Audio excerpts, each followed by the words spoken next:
Hey everybody, Justin from Tallah here, and as usual, if you have not watched the previous episodes of this series, please go watch them first or you are going to be very confused, so go do that.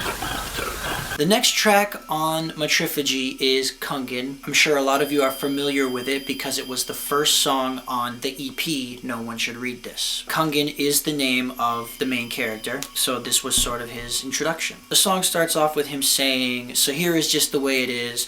I'm not clever enough to fix it, so I try my best to twist it." And what he's talking about is his predicament that he's in. He's saying that he's not smart enough to talk his way out of the situation, so instead he's manipulating it and distorting it so that he can hopefully create some type of loophole that he can escape. He goes on to talk about how his mother is smothering him and she's lurking around every corner. He cannot do anything without her knowing, which is why he's worried about her finding his journal. An extremely important note to make is the line where he says, "She likes to dress me up. I swear she treats me like a daughter." Ever since he was a kid, Tallah wished that he was a daughter. She does not like him as a son. So don't be confused. He doesn't have like a twin sister or anything like that. Kungan is an only child. His mother just, when he was a kid, would dress him up as a girl and pretend he was a girl, take pictures of him as a girl, and you know, Kungan is her daughter. And this behavior persisted into adulthood. He still dresses up like a girl because it just makes her happy. It makes her smile, and that's all he wants, is for his mother to love him. He's like a 25-year-old man now, so he's grown up. He isn't that little kid anymore, and his mother does not like the man that he became. The chorus is also very important in this song because he talks about how he hears voices outside his window. So the question is he actually hearing voices outside of the windows of this building, or is he starting to hear voices from a little friend of his?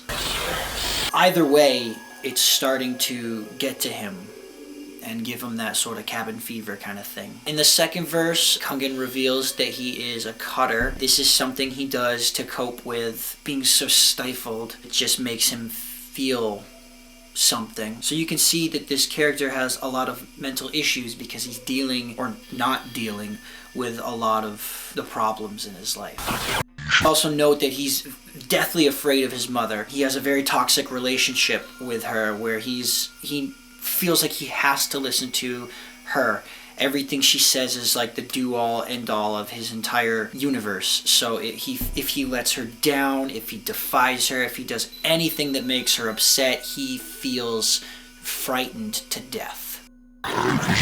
He actually thinks of himself as this innocent little bunny, you know, he's cute and fluffy and wouldn't hurt a fly. That's sort of how he sees himself. This is sort of part of the image that he's struggling with, which is why he later on begins to relate a lot to his stuffed animal rabbit, Lobby Foo. But I'm not going to wear these the whole time because they kind of hurt my head. Towards the end of the song, Kungan does consider running away. He's never been down that maze-like corridor with the vault door at the end. He doesn't even know what's at the end of this door. So he kind of goes to this like lightless hallway and considers going down it. But you know how a lot of kids are afraid of the dark, or what's in the closet, or what's in the bed. He kind of has that same type of irrational fear with this hallway. And he actually ends up puking all over the carpet floor, and just, he can't do it. So the purpose of this song is really to just lay into this character and show you exactly what he's like and the situation that he's in. So that's all there is to that song. As usual, if you have any questions or anything, throw them in the comments, and hopefully I'll see you next video.